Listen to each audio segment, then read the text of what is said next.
As was the case in 2013, Sead Causevic from Vancouver, Canada, is the only Canadian entry in the 2014 Pikes Peak International Hill Climb. Last year he competed in a Scion FRS prepared by Shift Autosport in Burnaby, Canada, and this year the same team has put together a Mark V Jetta for Pikes Peak. This is the first event for the Jetta and a really good shakedown as it's one of the toughest races in the world. Pikes Peak Hill Climb ranks up there with the world's most prestigious races, but is accessible to grassroots teams who are willing to make the commitment to race here. The track is 12.42 miles, or 20 kilometers, over 156 turns, climbing nearly 5,000 feet to an elevation of 14,110 feet at the summit. Approximately 150 teams race here every year, and this is the 92nd running of the Pikes Peak Hill Climb.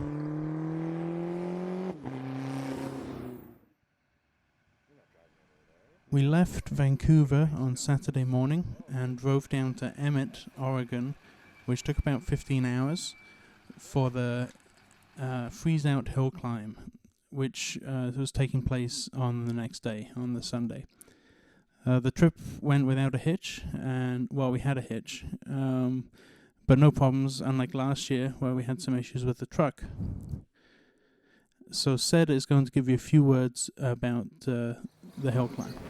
After a full day of driving, we decided to stop at the freeze-out hill climb in Idaho for a little shakedown event. It was going to be the first time I'd driven the car in any real anger, so I was really excited. So here I am getting prepared for the first run. Got the course fairly memorized in the very little time that we had to check it out. And really the heart rate's just pumping. I can't wait to drive this car, and it's been months of anticipation. And here we go.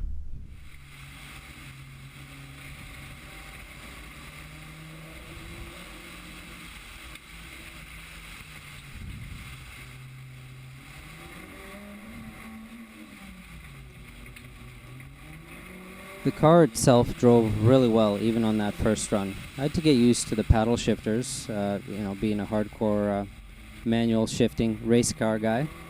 But overall, it was pretty solid. I'd take the time to review what I'd done wrong and how the car felt between the runs and make a new plan for the new run. And, give it all I got for every run that came and get the most out of it.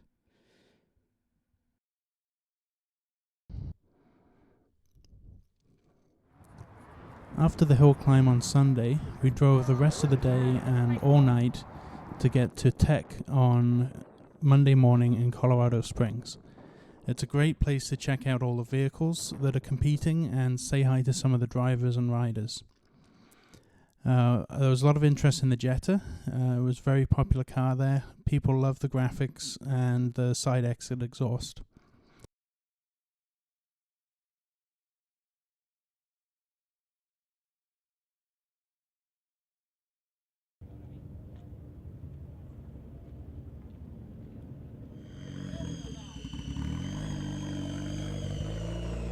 Let's take a ride with Sead as he attacks the course on one of the practice days.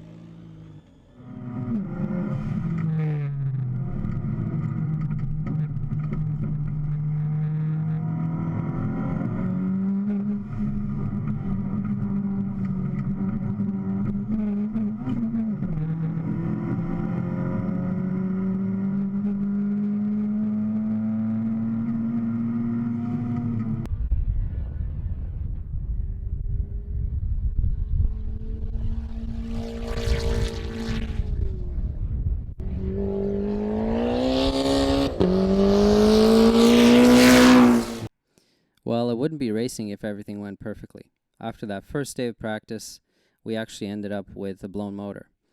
If you know what a spun rod bearing is, well, it's basically a full motor rebuild. Luckily, we had some great friends in Denver at Blue Water Performance. We were able to head there and use their shop hoist and tools to rebuild a new motor. It did take quite a while. There's a lot of work involved, pulling the motor and tranny out and getting new parts in there, but we pulled it off. We only missed 1 day of practice, or actually it was a qualifying day, so it was pretty key. But really, we finished up at about midnight in Denver and basically drove straight to Pikes Peak and went to third day of practice and lined up, and hope it all went great.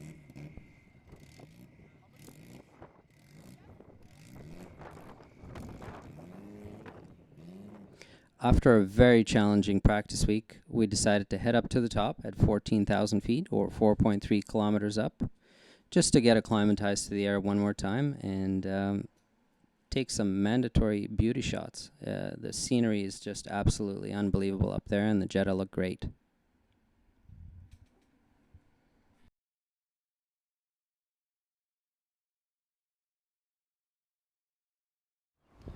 So one of the coolest things about Pikes Peak and this race car, this great looking race car, is just how much attention it gets.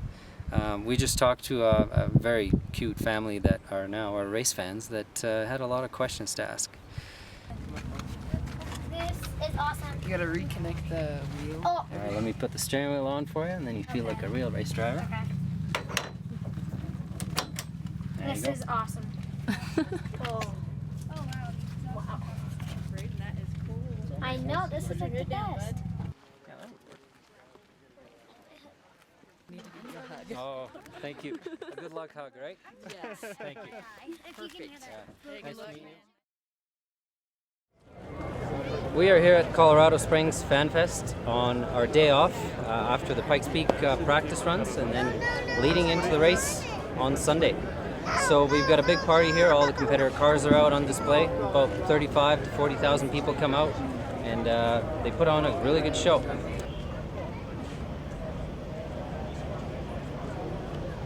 And final answer, boobs or bums? I used to be bums, Yeah. but Switching my it up a little. current girlfriend has a nice rack. So why do you do Pikes Peak? Is it for the girls, for the adrenaline, or for the money? There's no money in it. I already got a girl. And I really don't get adrenaline from it.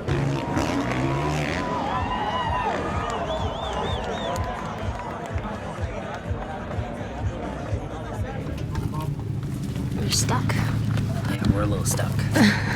A 4x4 truck with a big trailer, those things don't usually get stuck, but we're high-centered on a stump. And we're getting help. Can't get it off even in 4 low.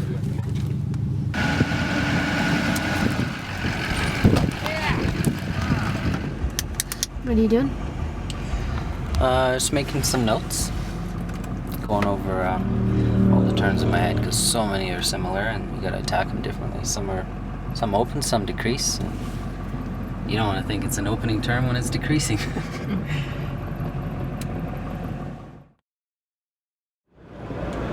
Well, here we are, Sunday morning, race day. We've lined up. We had to start a little bit further back because we missed the qualifying day when we were doing some engine repairs.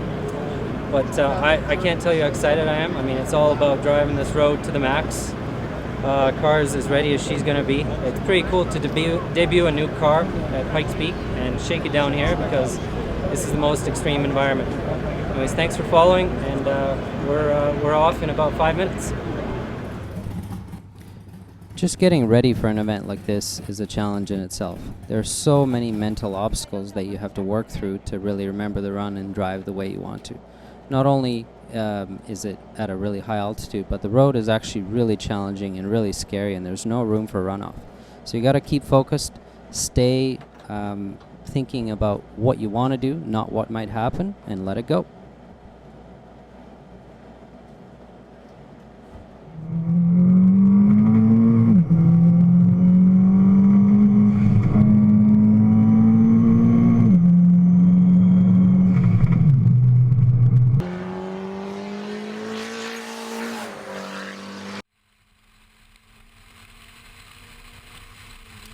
The Pikes Peak Highway is truly an amazing road to drive. There's so many challenging elements, and even changes from year to year how the road reacts to the cold winter. So you got to adjust your line for the bumps, for debris on the road, for new pavement. But truly, it's a driver's dream. And if you ever get a chance to go see the road and drive it, you really should.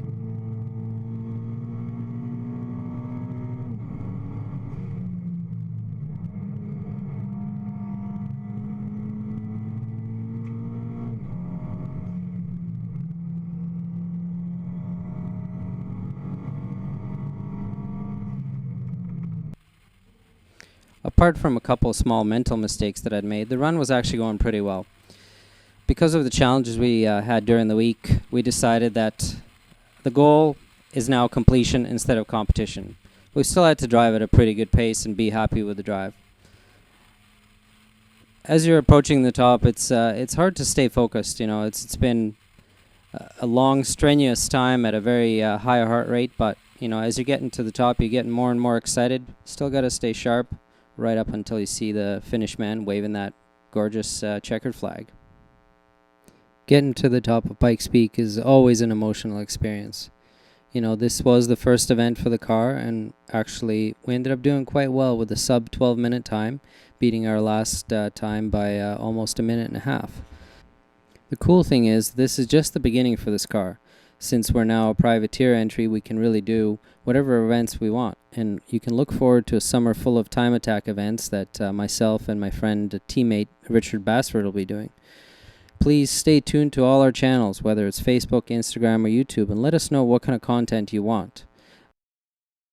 We would really like to say thanks to everybody that had supported us. Obviously, number one, the fans. Whether you were there on Race Day, Fan Fest, online, following us on the forums, Facebook, Instagram, it really doesn't matter. Thank you for your support. And the more you support us, the more we can do really cool stuff like this and show you what actually happens. On the other hand, you know, there's a lot of sponsors and people that were involved in the build and pushing to get to this wonderful place and this amazing race. Firstly, the guys at Shift Autosport that had put so many hours into preparing this car with us. And then working through our sponsor partnerships here, you know, we have Borg Warner that supplied the turbocharger, Blitzgear that did these really cool graphics, White Line and Vorschlag that helped us set up this Jetta into quite a precise low front wheel drive machine, along with Wavetrack, who makes amazing diffs to get that power to the ground. SSB provided the transmission parts to really make it bulletproof. Forge Star wheels wrapped with Toyo tires were a great setup for the event. The car was tuned with Eurodyne software for both the motor and the DSG transmission. We were using StopTech brakes, which were absolutely phenomenal regardless of what condition we were facing. Fast Track Auto Body does all our paint work. And if it wasn't for the guys at Blue Water Performance, we really would have been dead in the water as far as the engine rebuild goes. Really thanks a lot to Denim Videography and Powered by Allo for all the video work they've been doing, as well as all our other sponsors like Integrated Engineering, HPFPupgrade.com, Octuning, H&R, Turbocharger.net, Evo Recyclers, Gearbase Cameras, and Driver's Edge. Everybody played a great part to make this event a success.